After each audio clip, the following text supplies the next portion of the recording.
scenes where the magic sits. It's the heartbeat of the now and the then, where the story starts and never ends. Tone and lean and feel the groove. Every moment, a vibe you can't lose. It's for the culture, by the culture. Brilliantly's got the soul to show you. Breaking it down, lifting it higher. Feel the rhythm, spark the fire.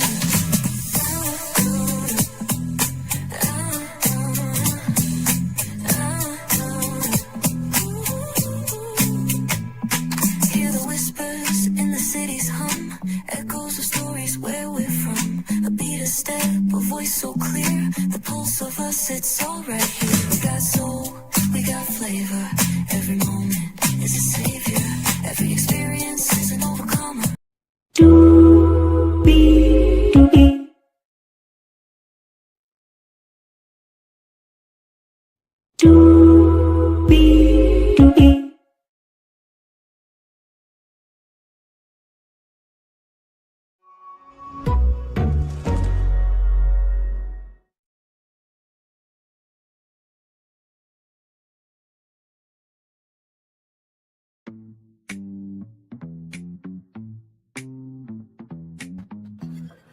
Well, hello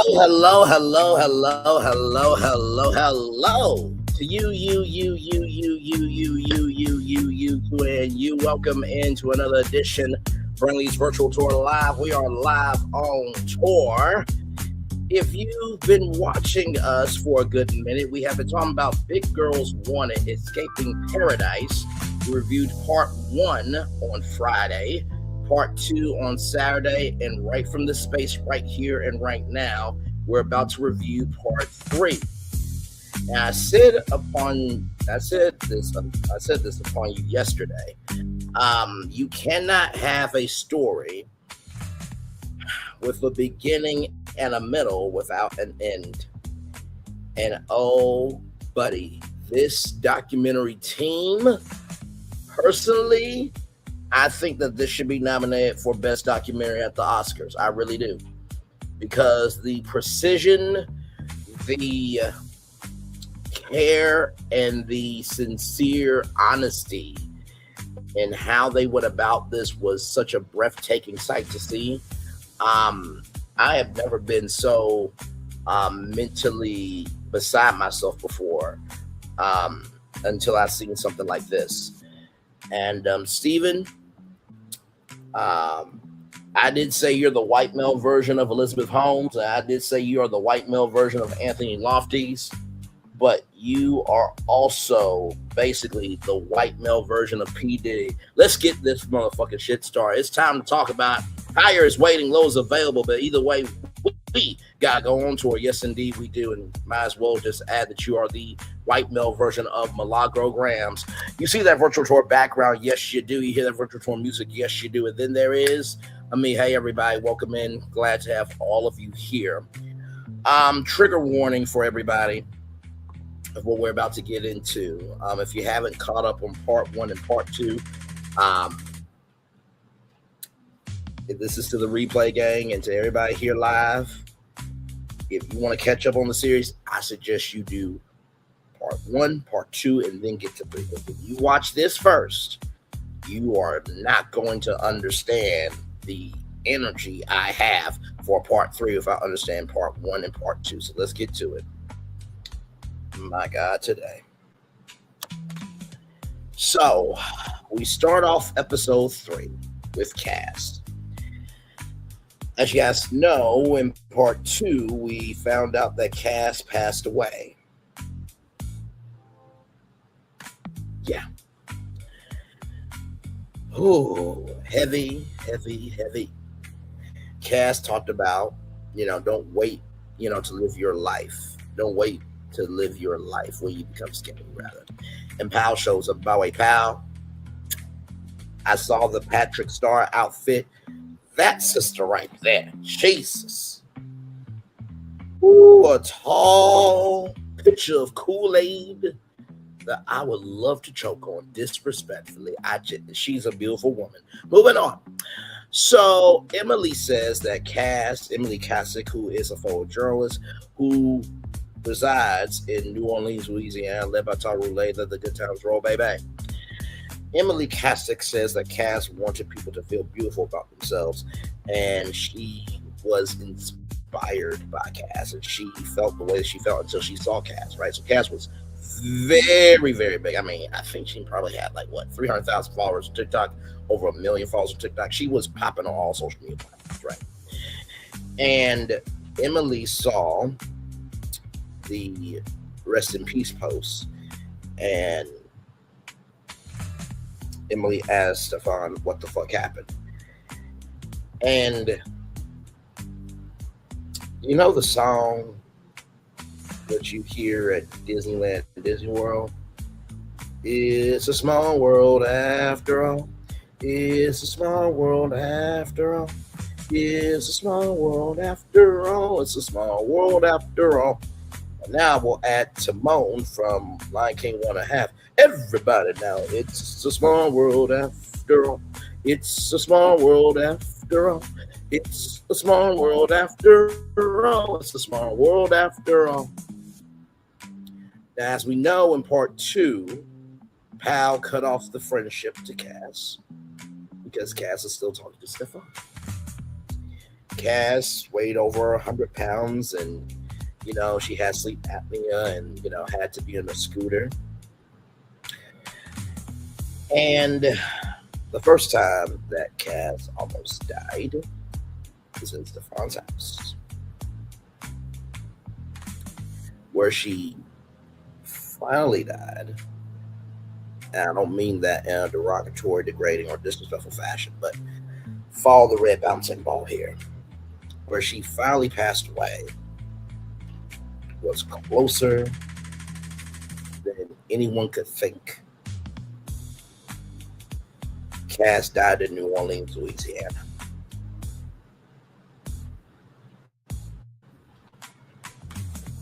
Same city that Emily Cass is in.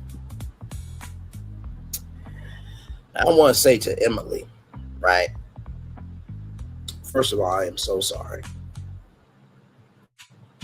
And whether you are a photojournalist, whether you are a video journalist, whether you are an audio journalist,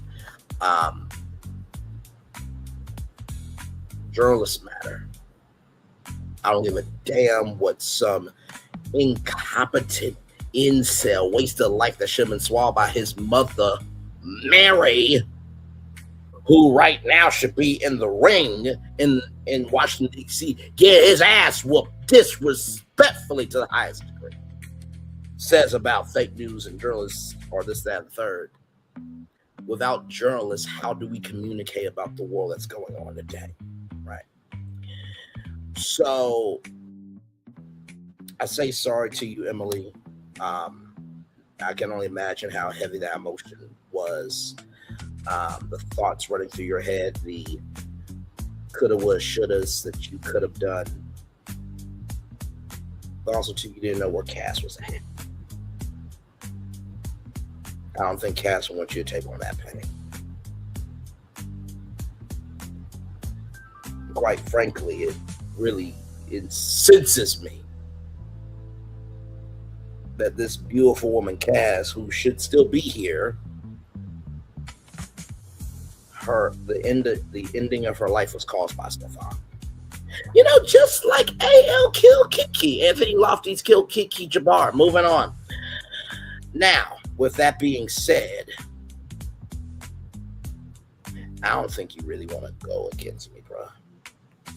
Because we all know, though, you communicate with her back and forth, and everybody being on her, that contributed to Kiki Jabbar's death, bro. Don't try me. You're the same one that said, "Oh, I got anxiety. I'm so sorry, Brent. Everybody been watching me." Like I said, you made a song called "Leave Me Alone," but yet you don't leave anybody alone. Okay, child. Moving on. I'm making parallels, y'all. Don't mind me. So, after all that, Cass passed away due to harm on her body through deaf feederism. Now, for those of you who don't know what feederism is all about, it is when a person gets turned on by somebody eating. that can lean into ASMR, right? But death feederism is basically what you are believing is feeding somebody to the point of them dying.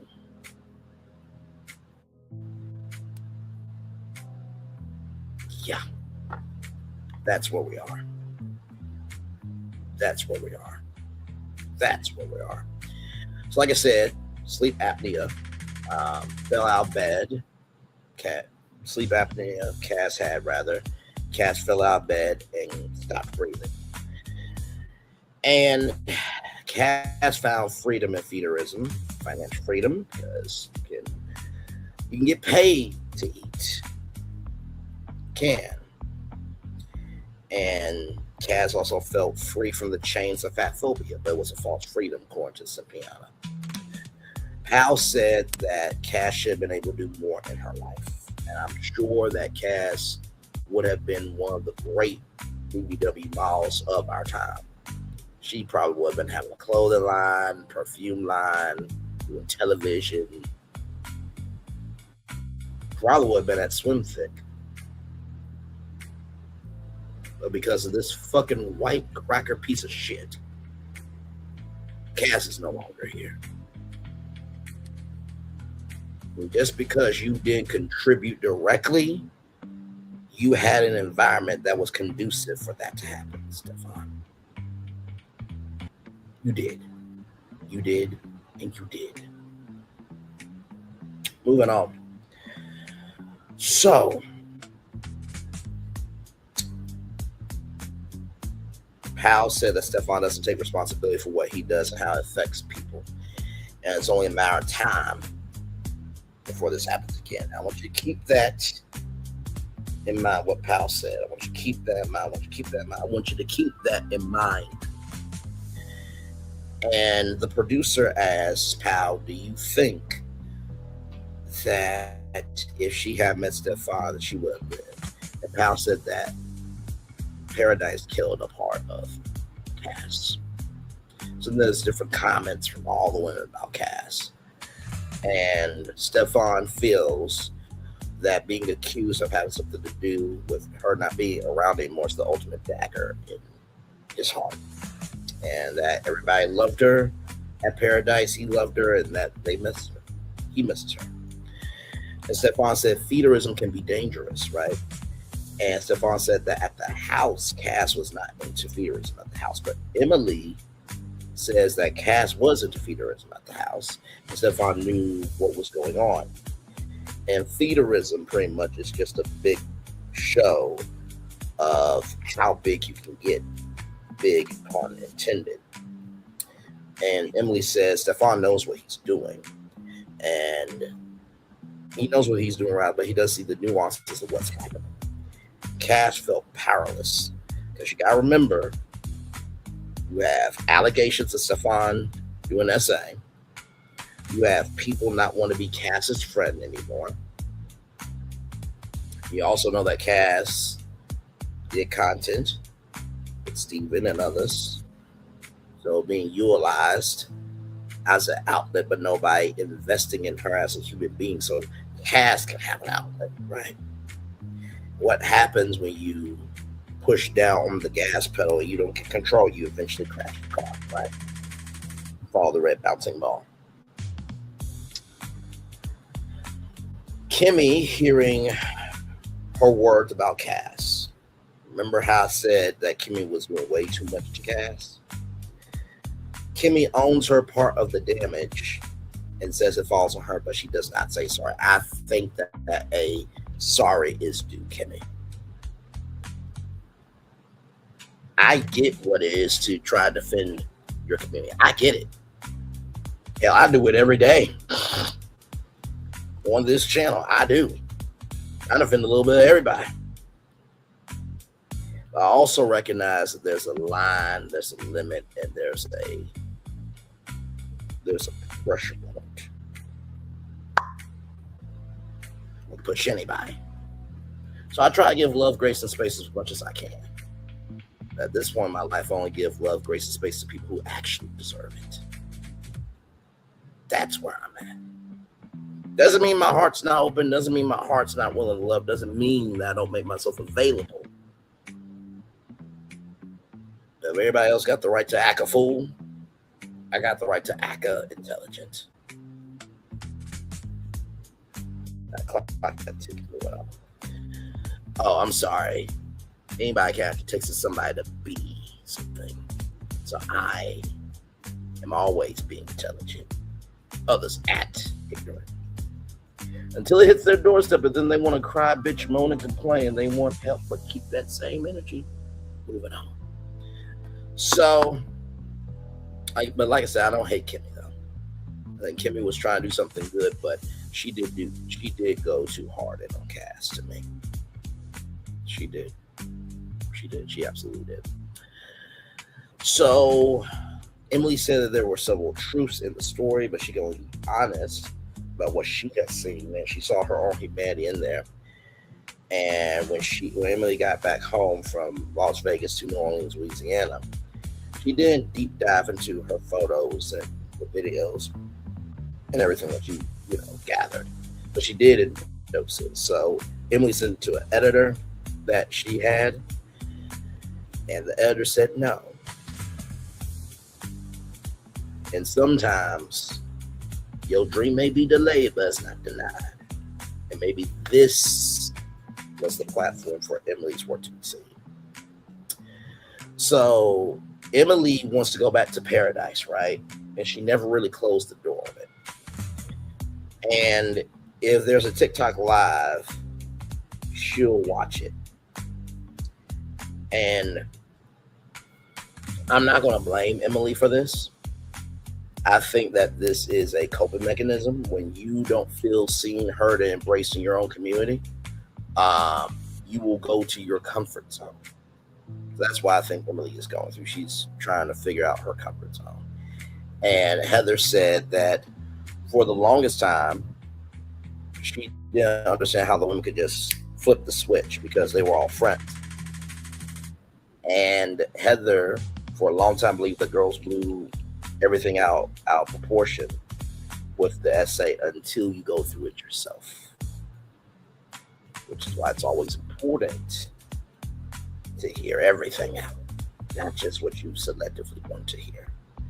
So in March of 2022, Stefan and one of his friends who's a female, unlike Dusty Eastdale, the drag version of Dougie Fresh, but moving on. Stefan and one of his friends, who's a female,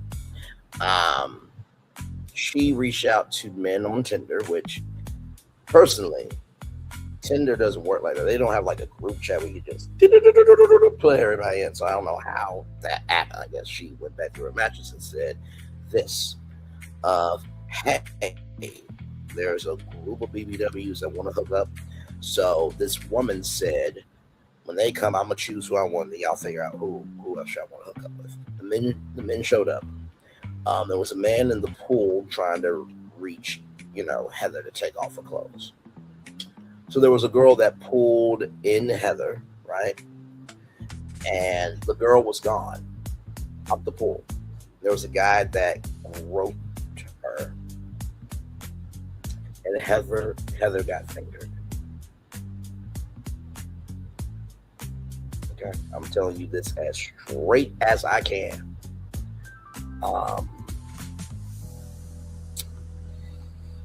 I'm only clutching myself because I know what the end of this is. And I'm trying to breathe through this. So when Heather told Stefan said, "Oh wow, I'm sorry."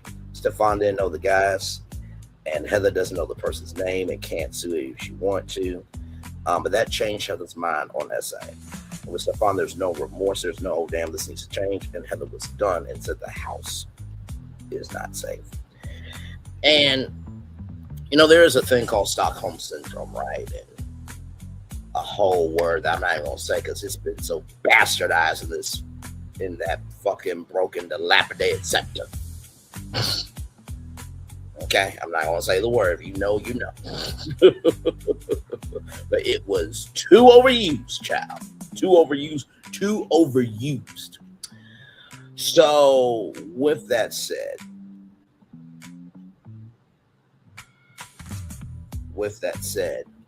when you feel safe in an environment, you're going to do anything you can to protect anyone and everyone in that environment that's making you feel safe, right?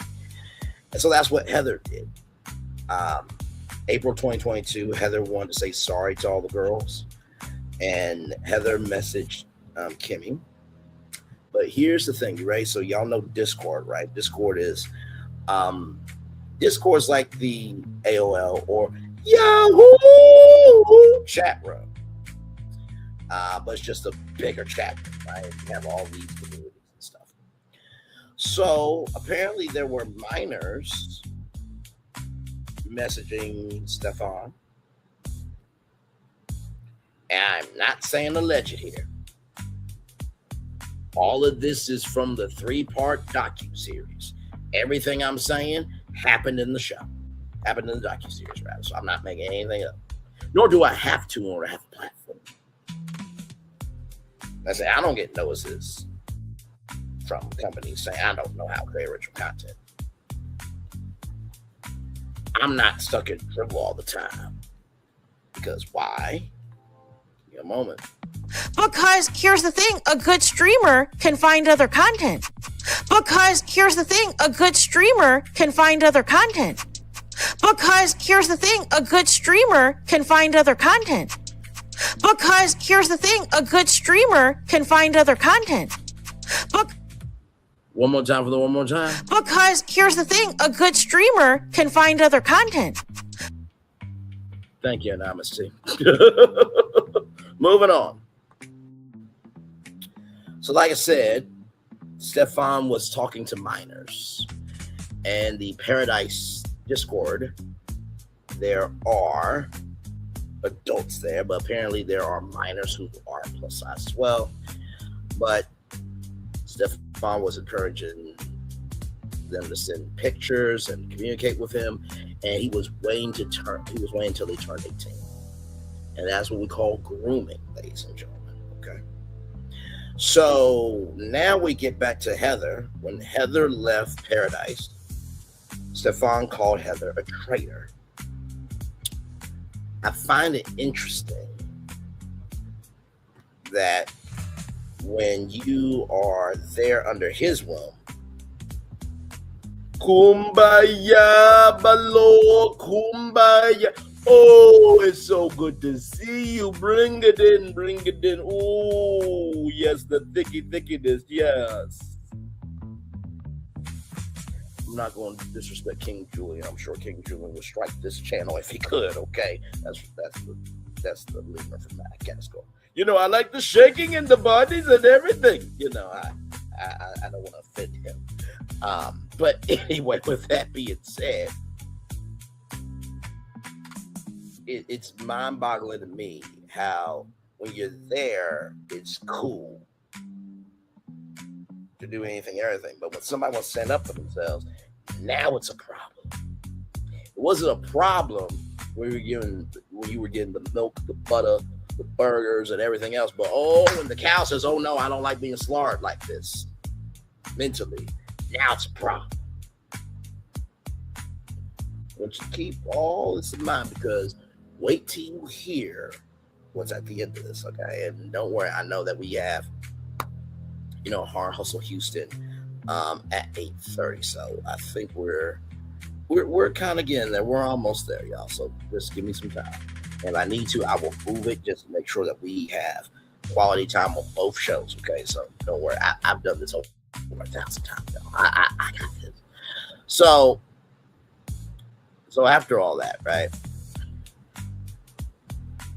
After Stefan called Heather a traitor, Cipriana, who is the mother of Stefan's twins, says Steven's sweet spot is 22 years old, and that there is a 24-year age gap between Cipriana and Stefan, and how Stefan treated the twins, the boys, depending on how well Cipriana treated him.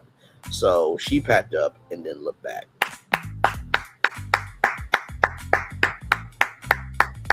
Congratulations. Anytime a man or a woman knows their worth and says, listen, I don't know what the end is going to be, but I know that I don't have to stay in this. And there can be a new beginning for me. There can be a new joy for me. There can be many more blessings for me. I'm not staying in this curse no longer. Well done. Well done. Well motherfucking ass. Well done. With that said, remember when I talked about the kitty cat, which was a tampon,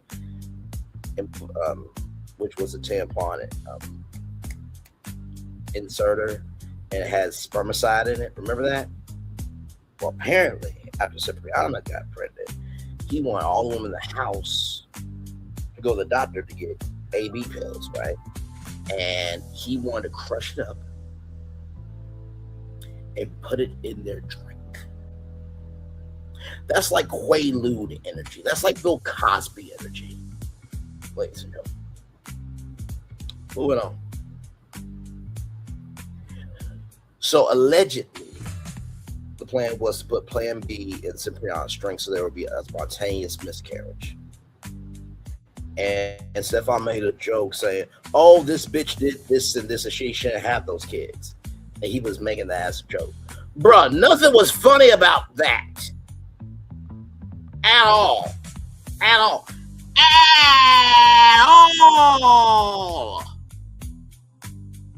What the fuck is wrong with you? So Stefan said, you can say these things as a joke in private. Who laughed at that joke? Nobody, baby. And so Stefan says his relationship with the boys are non-existent. And he has to protect his mental health. And here's the gag, darlings. He said that those boys were conceived against his consent. But you have to remember, though, Stefan and Cipriana were friends with benefits. So, did you not consent to being a friends with benefits with Cipriana? I'm just asking questions.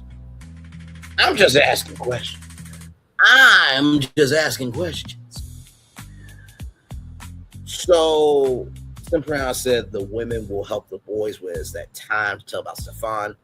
And, I want to take a moment out right now and say that all villages are not the same.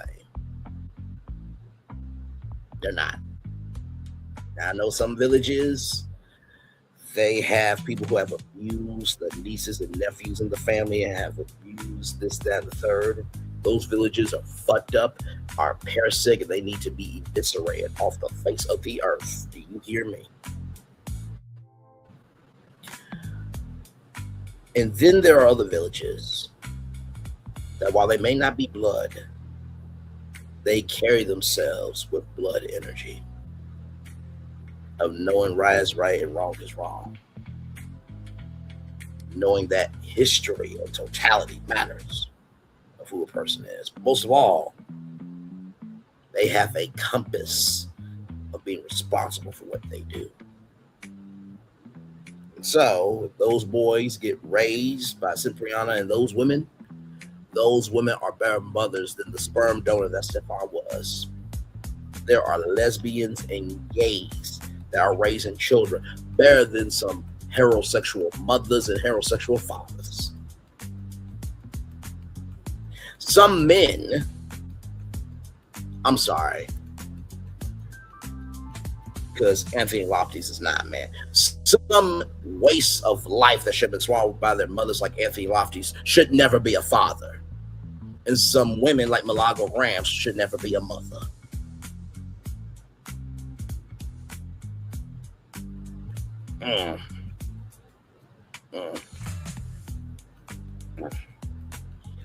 It was the fact for me that you have this community supposedly, but yet you say that those boys were conceived against your consent. Those boys were conceived against your consent. Those boys were conceived against your consent. Told you I'm not done yet. Let's keep going. So Cyprian is worried rather about the boys and the boys asking, why didn't you treat our dad better? Because the pain of not having a dad. And just because he provided the sperm doesn't mean he's a dad. There are plenty of father figures around here that will take care of them like they are their own. And there are some men who have never had children that will be better fathers than people who do have children. And some of y'all know them, and some of y'all know that there are some women who can never have children, but they are more of a mama bear than the woman who can actually push out children out of her vagina. Okay? All right? Moving on. Now, with that being said, he is chaos personified. Child, sounds like this person is also the white male version of Martell Hope, but that's neither here nor there. Moving on. Yeah, this is the white male version of Destiny Payne. But moving on. He has tried to villainize Symphorina. So after Symphorina has figured out what she wanted to do, had your twins, the twins that you say were conceived against your consent, you want to vilify the mother of your child.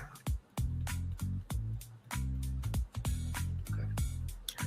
So now there's a new girl in Pearadise, and she's 22 years old. Her nickname is Rizza, but her name is Christina Strope. She's 22 years old from North Carolina, and she is a Pearadise member from 2025 until now. And she says she is indefinitely visiting Pearadise. So she comes from a small town trailer, 2-bedroom, 1 bathroom.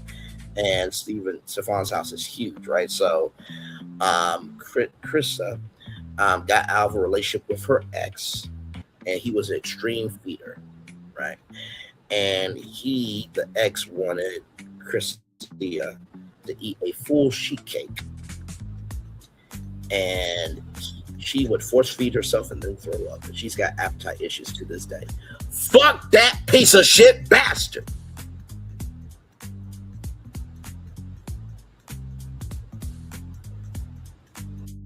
People have to understand what my mom has always said to me. People have to earn the right to hear your story by add to that, modernize that, contemporize that, and Braylonize that with people have to earn the responsibility to be a part of it. I just wonder to that ex, if somebody did what you did to your daughter, how would you feel? Somebody did that to your mother, your grandmother, your niece, your cousin, anyone that you know, how would you feel about that? Them having to force feed them and throw up for your enjoyment. Fuck you, disrespectfully. Moving on. So after all that, for Christina Struth, Stefan has been her biggest supporter and her cameraman. So Krista does belly videos, full body pics, and she does OnlyFans, so she does fast shots content. She is not into hardcore feederism, and whatever money that Krista gets, she gives to Stefan willingly, right, on her own. Rizza loves Stefan. Stefan is single, and he's very friendly with everybody. He's close with everybody, and Rizza's cool with that. And the girls do their own social media content, or the girls do their own thing. So Stefan says the most I get out of all this is a home-cooked meal. And Stefan is kinky and hands-on, but Krista is okay with that. Krista has 23,000 followers and gets 1 million views a month. Okay. Now, what I found so interesting is I was waiting for Ashley Graham. I was waiting for Precious Lee. I was waiting for other BBW models. And listen, I get it. Everybody's got the right to move how they want to. But I felt so bad for Tess Holiday, because she was the only BBW model in this 3-part docuseries. The only one. The only one. Now, I'm sure the BBW miles maybe was, scheduling conflict, what have you, this, that, and third, things happen. But Tess should not have been the only one to speak about plus size community. So Tess Holiday says it is a spectrum from positive to negative about BBW women. And media industry is a part of the problem. I fully agree with that. We have been conditioned to believe that fat is gross. You guys remember when Lizzo was, the old Olympic in South Park? I think that was cool. I mean, I get it. It's South Park is like the cartoon version of SNL, right? But also, too, it's like, really? Is that what we're doing? Really? And then you look at the GLP-1 movement. And personally, I think it's just a fucking cash grab, honestly. It really is. People want to talk about COVID shots and say how much that was a cash grab. I'm sorry, COVID actually happened. I don't give a fuck what y'all say.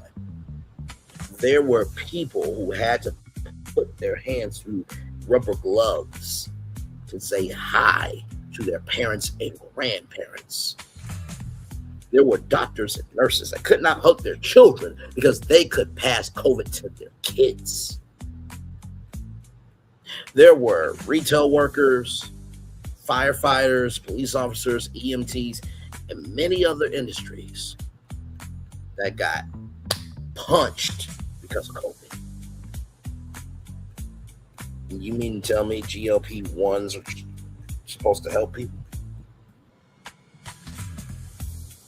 Sometimes, y'all, people will create something just to divide something. Some people will create something just to divide something. Some people will just create something just to divide something. And so the choice to be fat or whether they are trying to lose weight, that narrative is dangerous, it's dehumanizing, it's exhausting. And I agree because some people, right? Some people are medically fat. That is a thing. Some people actually look better with curves. For example, nobody liked the skinny Raven Simone. I'm gonna be real with you. Let me pull something up.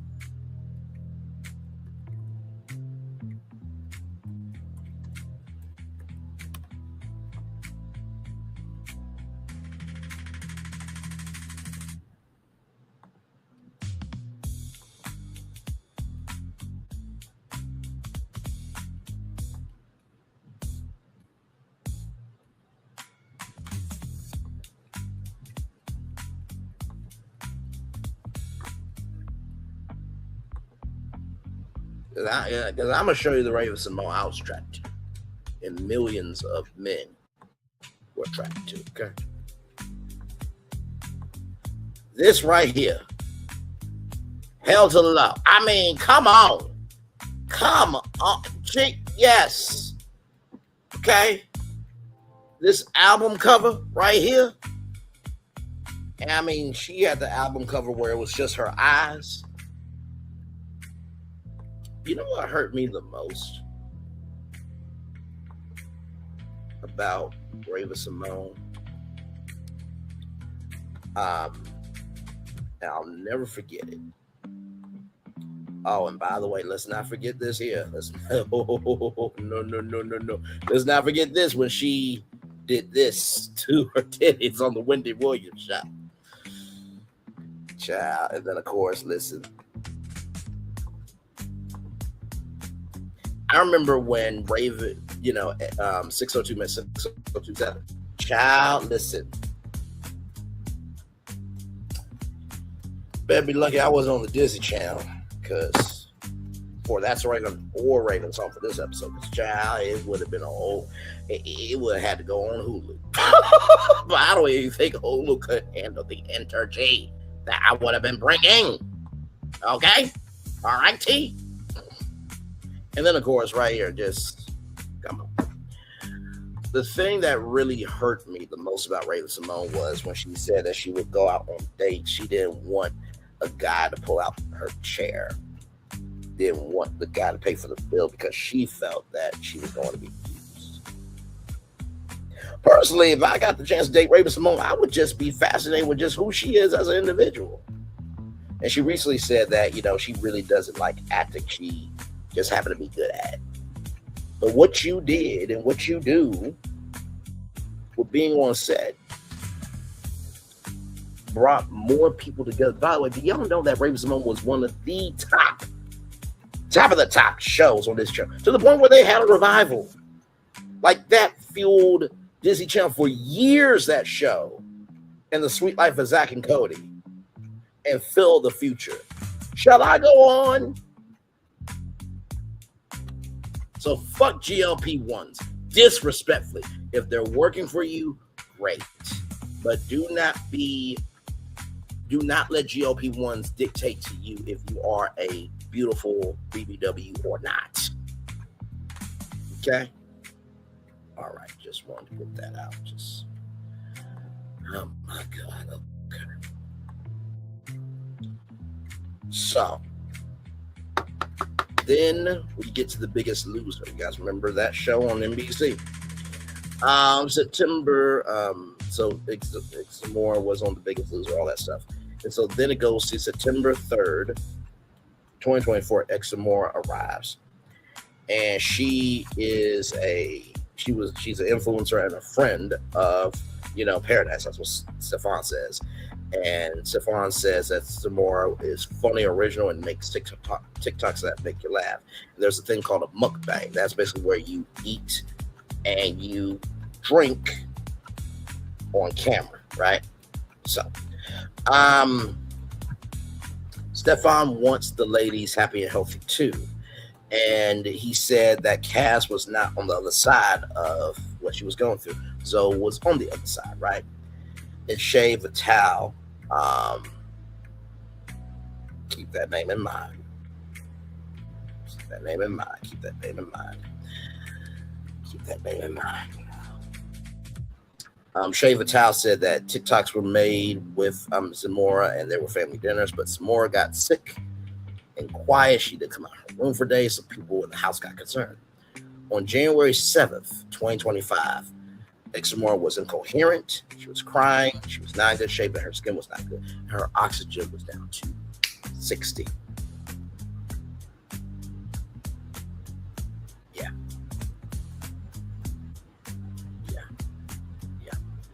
So, with what happened with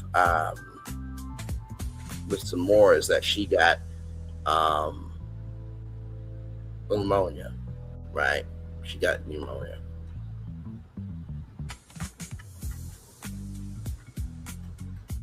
Give me a moment, y'all. Give me one moment. I want to make sure of something real quick, if y'all don't mind.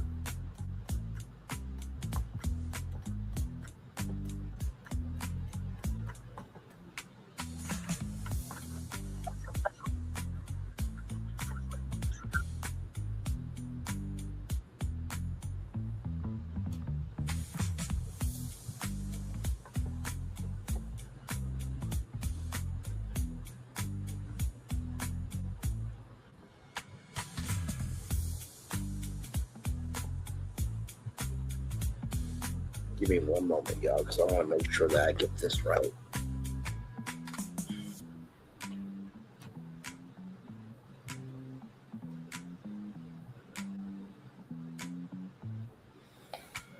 My God.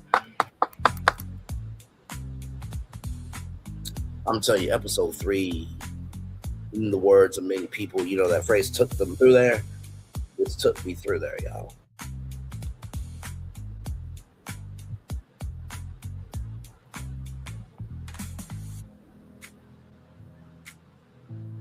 So she had pneumonia and the flu. She had pneumonia and the flu. She had pneumonia and the flu. Okay. So Examar was incubated and put into a medically induced coma several times just to save her life. Examora lost the ability to walk. And Examora said TikTok that she never got to live her life, and it's sad. But she was on TikTok and mukbanging. Now, a lot of you are going to say, well, if you lost your ability to walk, and you say that you never got to live life, and it's sad, then why would you bang on TikTok? What do you do when you're struggling? You do what's comfortable to you so you don't have to deal with the pain. So Examora was trying to document her journey of trying to gain her ability to walk again. And then we get to August 13th of 2025, week 32 of Examora's recovery. So the ladies of Pearadise and Stefan came to visit. They, ate, did TikToks, spent time together. There was a viral TikTok that made 1.4 million views. And people have said, Stefan's the reason why Examora is in the hospital. And Examora said, what an utter amount of bullshit. And Examora says, I know what he has been to me. He has been a friend. He never fed me. He never paid for my food. So Examora is in rehab, right? So she is doing a remote interview. And Examora says that she didn't go to Stefan's house to get fat. She was already fat. And she started TikToks in 2019. She was already making videos again. Examora was at 620 pounds. 620 pounds, right? And Examora hanging around the house, she didn't know about feederism. She'd never been around with men with fetishes, and she does feeder content. She has in-person feeders that people will go, to Pearadise and basically, feed her, right? And Dr. Chris says we can eroticize anything good or bad, and when we get to that point of being comfortable with what we see, it's nearly impossible to turn off, especially when it comes to feederism. And Examora says that she does feel lonely. People DM her on TikTok, Instagram, and she still does because she enjoys it.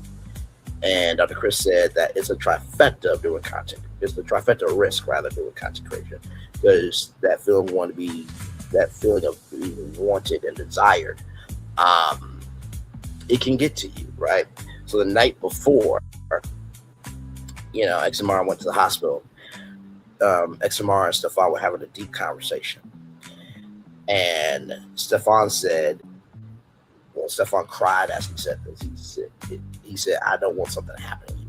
And it's like he saw gas. You know how sometimes when you make a mistake, sometimes you just see a ghost. Sometimes that ghost is clean and pure and the person you remember. Based on how you treated them, they could be a zombie version. They can be the scarred up version. Visions are real. And how you think and how you move determines how you flow in life. How you think and how you think and how you move determines how you flow in life. How you think and how you move determines how you flow in life. So then we get to September 22nd, 2025, week 37 of Examora's recovery. She has a gallbladder surgery, and she's about to turn 30 years old. She said this on TikTok. Then we get to October 17th, 2025, week 41. And surgery goes great. And with everything that she goes through, she's learned to love herself more. Now, it was a scary thought for me because I'm like, oh no, is this another woman that's going to die? And she does, PT, physical therapy, and occupational therapy, I believe.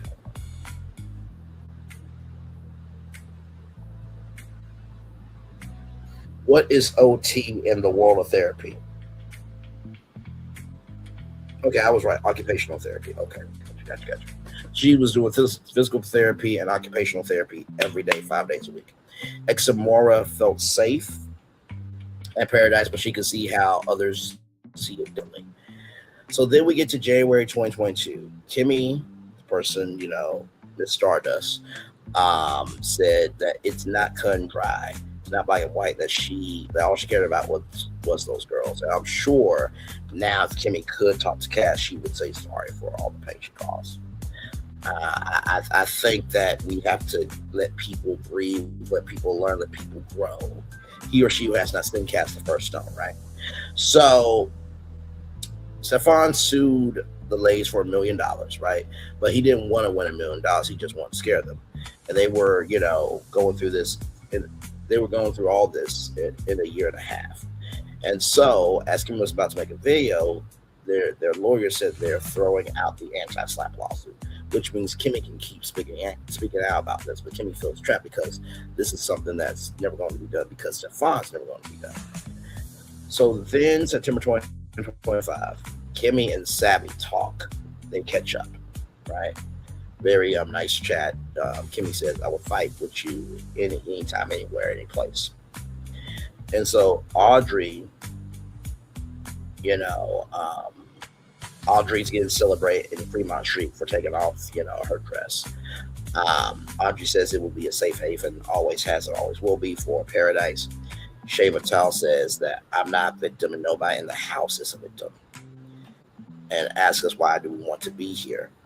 Tiana K. Buck says, living in this world that does not want me, Pearadise will always be a part of my life, always part of who she is. Krista, go back and look at her name right. Krista Stroop says, and I quote,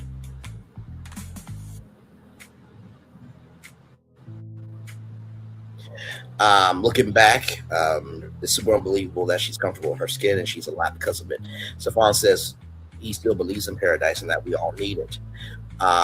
Stefan likes to treat everyone like I like to be treated. But Stefan apologizes to all the ladies and he says he will eventually forgive these girls until his story is his closure because he doesn't want to carry this around for the rest of his days. And y'all, in the world of film, television, they don't really say this on radio, but basically, when the show is ending, they say, cut! They did that. Stefan was still mic'd up. You know what Stefan said? After all of this, he said, what you're really looking at is a bunch of bitter bitches that didn't get what they want. A bunch of bitter bitches that didn't get what they want. A bunch of bitter bitches that didn't get what they want. This is what Stefan said. Now, you would think after Kaz passed away, right? You would think after all the allegations, after he still has women there, that he would just, in the words of Maurice Scott, lay their roll over and take it and move and, try to figure out how to move forward. And he said to the viewers it's going, to the viewers it's going to look like a TikTok drop. No, TikTok is a part of it, but that's not everything. You, sir, and the environment you caused created the circumstance.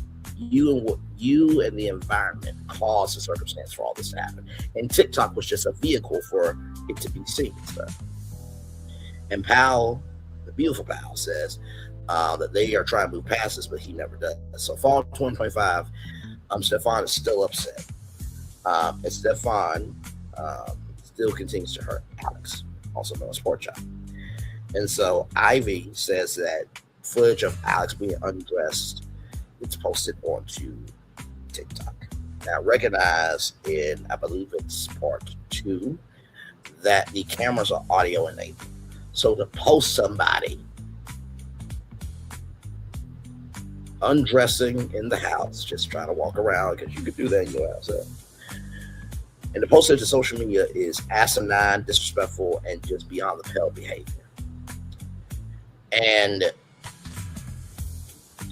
Ivy said that's vile shit. You don't do that to anybody. Stefan said, I never made any unprovoked content unless it was to defend myself. Sir, you posted somebody naked in the privacy of their mental onto the internet. You don't get no love, grace, and space, sir. You lose. You get nothing. Good day, sir.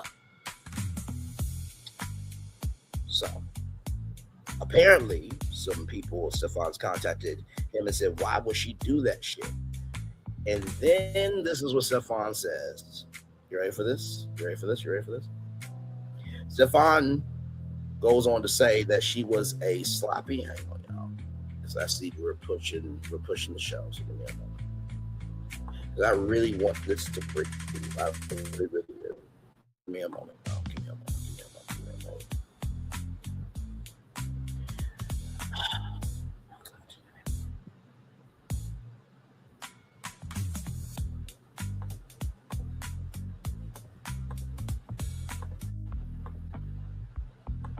Give me a moment, yo. I'm gonna push our Hustle Houston back just a little bit to 8:40. So those of you who are waiting on that, do not worry. We are going to do it. I just want to make sure that this story gets told fully for everything that needs to be.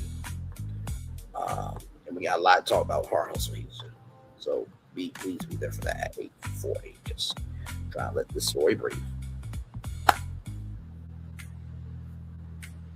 Okay, we're good. Okay, so like I was saying, oh my God, this is what Stefan says. I couldn't go on TikTok and say she was a sloppy whore at my house taking her fucking shit off in my living room. I'm gonna repeat that 2 more times. I couldn't go on TikTok and say she was a sloppy whore at my house taking her and she was taking her fucking shit off in my living room. One more time for the one more time. Stefan couldn't go on TikTok and say she was a sloppy whore at my house and she was taking her fucking shit off in my living room. She wasn't a slopping whore when you hugged her when she came into the house, Stefan, was she?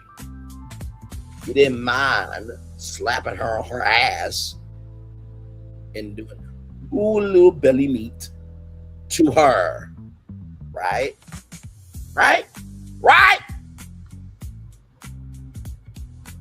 So Stefan deletes the video. Alex says Stefan is grasping at straws, and Ivy says it never stops. And Ivy, I think, says it best. If Pearadise is a safe space for big girls, the world has failed big girls. So all the ladies unite. One of the women said empathy will make the world a better place. Cynthia says sorry and she feels like herself again. And those women seem to be like a family. So I send nothing but light, love, and prayers to each and every one of those women. And Cass up in heaven, much love to you, beautiful. I wish you could have been a Cass Lee. I think we would have had a good life together. Child, I showed y'all the face card, okay? Listen, we listen. Amen. Praise him. Hallelujah. So Emily says that the culture will push fat women so far to the point where Pearadise is a better option. But really, it's the backdrop of how we treat each other. And so I hope that we can see that we should be better than this, in so many words. And Tess Holiday, I felt like she was just speaking to the camera. It was just one-on-one. You have the right to live your life fearlessly, to experience joy and happiness and love and passion. And one day, we hopefully can be seeing more than just our bodies. Tess Holiday, well done to you, my sister. Well done, well done, well done. Thank you for your heart. Thank you for your dedication. And just thank you for your vulnerability and recognizing that just because this story didn't happen to you doesn't mean that you could not put your voice on it. Thank you for that. Ivy is singing a song about freedom. And Ivy wishes she could tell her younger self that's going to be okay, that you deserve more. You deserve family, friends, and people who love you unconditionally, along with many other well wishes for her younger self. So we get some updates at the end. Examara hopes to be released soon, but it remains in rehab. Pearadise still is growing on social media. Stefan is still inviting girls. Emily Kask hopes to finally publish her story this year, and when she does, she has a home here. She can tell her story full as she wants to. That's what this platform is all about. Going on tour to the destinations that the culture is talking about. Making love, grace, and space for space. Making love, grace, and space for voices and platforms and entities that don't get heard often. That's what we do over here. Phoebe, the website that does, that's for BBWs and, big heavy men. And it's a dating site, it's a community site, all that stuff. They could not be reached for comment. If you need more information, go to wbd.com/where-tubes-turn. And I had a heavy feeling at the end of this. something else is about to happen. Now, remember, Examora had pneumonia and the flu. She's still here. Cash, she had sleep apnea. Had to use a scooter and had respiratory problems. I think she also had pneumonia as well. So as I get ready to end the episode, as I'm watching it, one final note comes in. It says May of 2026. This just happened last month. Shay Vital fell ill while living at Pearadise. She was taken to the hospital for difficulty breathing. Remember Cass, the respiratory problems?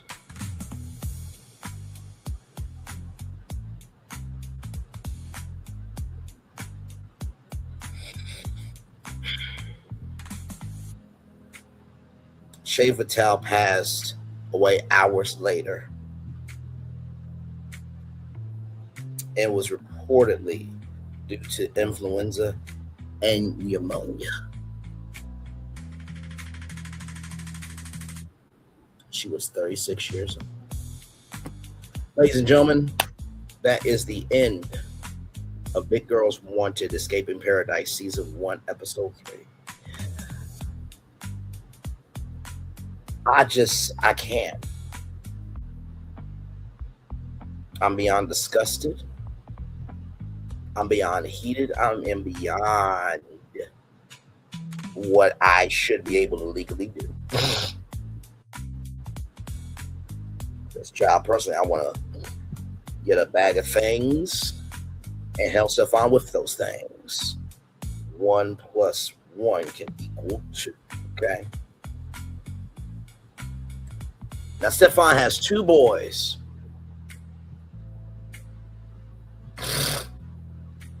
That he said was conceived without his consent. Thank God he didn't have a daughter.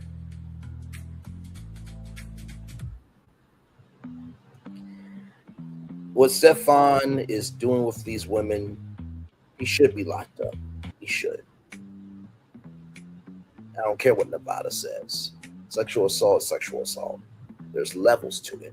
Now, you saying, a compliment or, talking about, things of the weather, swimsuit, sundress, oh, I like that pattern, stuff like that. That's not harassment. That's not sexual assault. There's levels to this thing, right? But the thing that really got to me was after the love of your life passed away, and after Shay Vital passed away, and there's a pattern of people not being able to live their best life, that you would say, and I quote,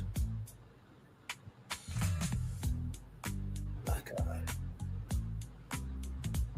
the bunch of bitter bitches comment. You have a harem of women, but yet there's some ungrateful bitches that didn't get what they wanted. So there were some ungrateful bitches. What makes you the meat carver that just enjoyed slaughtering socially, of course, mentally, emotionally, of course, and you enjoy cooking them, doing recipes on them in any shape, form, or fashion? You fucked up piece of shit bastard. May you get everything you deserve. And then some, and I hope you don't make it. With everything in me. Y'all, that's it. If I can leave y'all for daily motivator for this one. For one, give and it shall be given unto you. How you give is how you receive. If you can't feel the emotion from all 3 parts of this after show review series, I don't know what to tell you. That's the first thing. Be careful how you give, because that's how you receive. Number 2, we have to do better at being more intelligent about the news that can hurt us, than talking about news that can't help us. By the way, I saw some updates on Carmelo Anthony. There's a whole law firm that got tagged and they're about to step in. I got a feeling that there's some people that want to see Jeff. I mean, he is closer to the casket to die than the cradle start life to become something important, but that's neither here nor there. Second thing I want to say is, well, that is the second thing about it. We have to be more aware of what we don't want to be aware of. We have to be more aware of what we don't want to be aware of. We have to be more aware of what we don't want to be aware of. And finally, the third thing,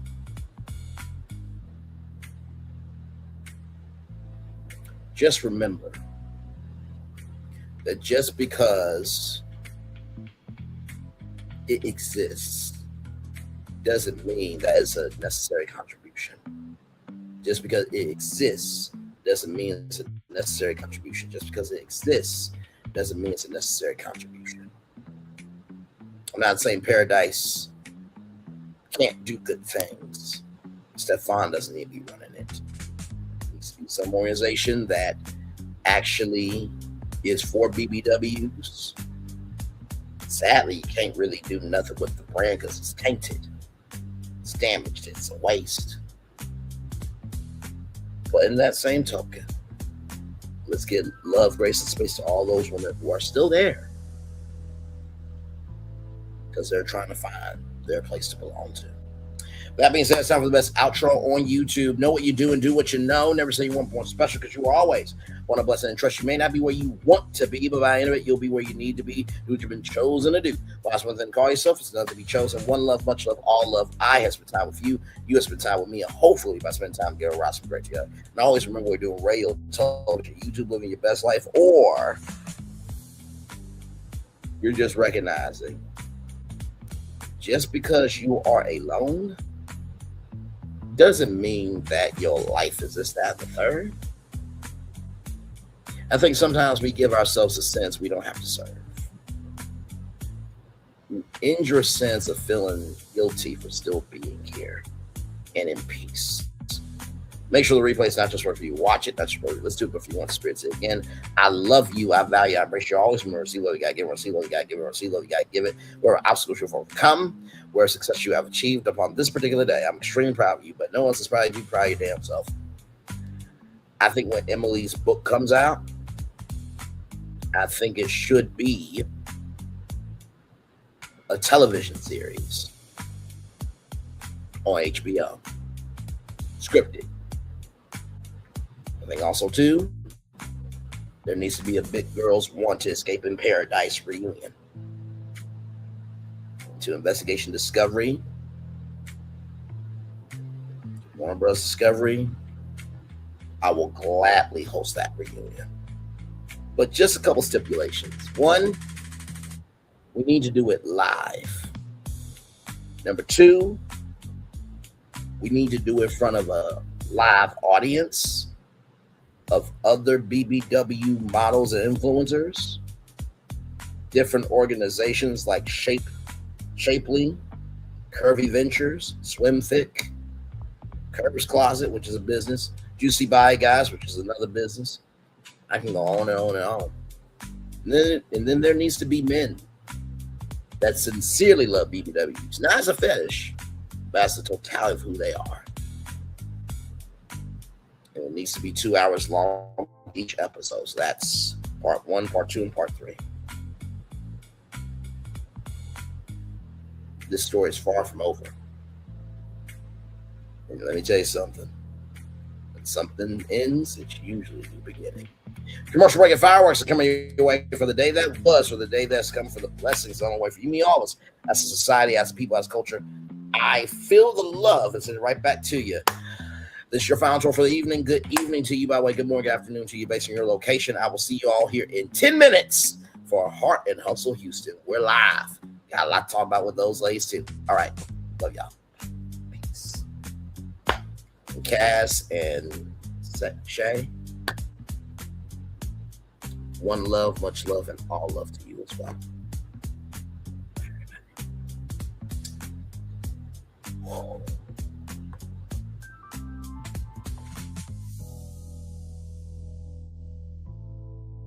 I thought I should tell you they've been talking about you. Yeah, they've been talking about you. They've been talking about the fact that they've done everything they could to stop you and everything they could to block you, but you still win. They've been talking about the fact that they have undermined your success and they have tried to sabotage your seasons, but you keep winning. They've been talking about the fact that even though they don't like each other, they get together to try to kill you, but you keep winning. They've been talking about the fact that you were voted least likely to succeed, but like cream, you keep rising to the top. They've been talking about how they tried to burn your world down, but like the phoenix, you rose from the ashes. They've been talking about you. And you know what they say? Oh, she's just lucky. He's just lucky. But no, you ain't lucky. You're anointed. You got something on you. You got favor on you. You got power on you. You were born to win. Now they can call it luck, but it's grace. They can call it luck, but it's favor. But whatever they call it, it doesn't matter, because you know what God calls you? Do you know what God calls you? A winner. I thought I should tell you they've been talking about you. Yeah, they've been talking about you. They've been talking about the fact that they've done everything they could to stop you and everything they could to block you, but you still win. They've been talking about the fact that they have undermined your success and they have tried to sabotage your seasons, but you keep winning. They've been talking about the fact that even though they don't like each other, they get together to try to kill you, but you keep winning. They've been talking about the fact that you were voted least likely to succeed, but like cream, you keep rising to the top. They've been talking about how they tried to burn your world down, but like the phoenix, you rose from the ashes. They've been talking about you. And you know what they say? Oh, she's just lucky. He's just lucky. But no, you ain't lucky. You're anointed. You got something on you. You got favor on you. You got power on you. You were born to win. Now they can call it luck, but it's grace. They can call it luck, but it's favor. But whatever they call it, it doesn't matter, because you know what God calls you? Do you know what God calls you? A winner. I thought I should tell you they've been talking about you. Yeah, they've been talking about you. They've been talking about the fact that they've done everything they could to stop you and everything they could to block you, but you still win. They've been talking about the fact that they have undermined your success and they have tried to sabotage your seasons, but you keep winning. They've been talking about the fact that even though they don't like each other, they get together to try to kill you, but you keep winning. They've been talking about the fact that you were voted least likely to succeed, but like cream, you keep rising to the top. They've been talking about how they tried to burn your world down, but like the phoenix, you rose from the ashes. They've been talking about you. And you know what they say? Oh, she's just lucky. He's just lucky. But no, you ain't lucky. You're anointed. You got something on you. You got favor on you. You got power on you. You were born to win. Now they can call it luck, but it's grace. They can call it luck, but it's favor. But whatever they call it, it doesn't matter, because you know what God calls you? Do you know what God calls you? A winner. I thought I should tell you they've been talking about you. Because here's the thing, a good streamer can find other content. Because I've been moving on my own accord, covering Black culture. There is more to life. I heard that, friend.